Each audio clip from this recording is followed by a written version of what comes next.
po, Binibining Evangeline Bueno, at sa inyo, aking mga kamag-aral. Isang magandang araw ang bati ko sa inyong lahat.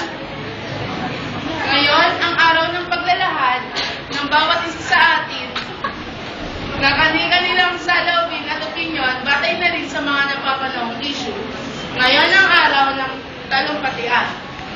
Hindi naman hingit sa kaalaman ng bawat isa sa atin na ang ating bansang Pilipinas ay naharap sa isang malaking suliranin. Suliranin ang tanging lunas ay ang ating mga manggagawa. Isa na dito ang mga OFWs natin sa iba't ibang panig ng mundo na kinikilala at kinararaman ng pamahalang Pilipinas bilang mga bagong bayani. Sila ang pinakamainam ng produktong pang-export na ang tanging materyales ay ang kanilang pawis at ang puhunan naman ay nagmumula sa atin. Nakapag-release sila ng bilyong-bilyong dolyar na nakatutulong para mapanatiling nakalusang ang ekonomiya ng Pilipinas. Kahit na maging ang kapalit man ito ay ang pagkakawat-awatak ng kanilang pamilya, pagkawasak ng tahanan, at pagkamisarabing pamumuhay ng iba pa. Mayroong sinuswerte at mayroon din naman din lang ang nakaalis ng bansa ay minamahal. Gaya na lang ngayon.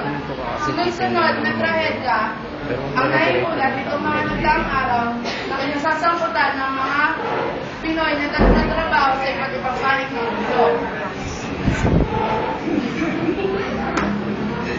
Sa iba't ibang panig ng mundo. Nagulat ang lahat ng pumutang ng ulo si Ray Cortez sa Saudi Arabia. Hindi lamang sa ibang bansa na nakararanas ng dilubyo ang mga OFW na siya pa naman rin itinuturing ng mga bagong bayani ng bansa. Kamakailan lang ay isang OFW na nag-aasikaso ng papeles ang sinampan ng isang kawani ng OWA. Isipin nga natin, sila nga may dapat nating baliwalain. Sila yung mga Panginoon na namamanginoon. Mga binigyang yaman, ngunit sa huli, sila pa itong mga patay-gutom. Sa lahat ng sakripisyong kanilang ginawa, ngayon ang panahon upang sila ay ating pasalamatan. At sa aking pagtatapos, ang tanging may iwan ko lang sa inyo ay ang katagang Laughter is the ang best tawang walang medicine. saysay ay ang hindi manggagawa. Yun lamang po at maraming salamat.